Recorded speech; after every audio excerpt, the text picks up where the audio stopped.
ইতিহাসে আজকের দিন 27শে ফেব্রুয়ারি।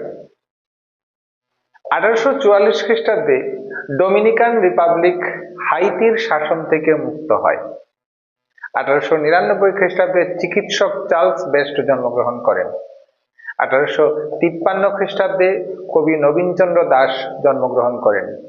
1907 খ্রিস্টাব্দে খ্যাতনামা আইনজীবী ও শিশু সাহিত্যিক উপেন্দ্রচন্দ্র মল্লিক জন্মগ্রহণ করেন। 1931 খ্রিস্টাব্দে বিপ্লবী চন্দ্রশেখর আজাদ শহীদ হন। 1912 খ্রিস্টাব্দে ক্ষিতীশচন্দ্র বন্দ্যোপাধ্যায় জন্মগ্রহণ করেন।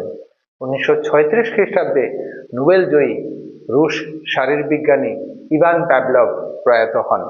1965 খ্রিস্টাব্দে কবি কার্তিকচন্দ্র দাস প্রয়াত হন। 1807 খ্রিস্টাব্দে মার্কিন কবি হেনরি ওয়ার্ডসওয়ার্থ জন্মগ্রহণ করেন। 1892 খ্রিস্টাব্দে ফরাসি ডিজাইনার লুই ভিটো প্রয়াত হন।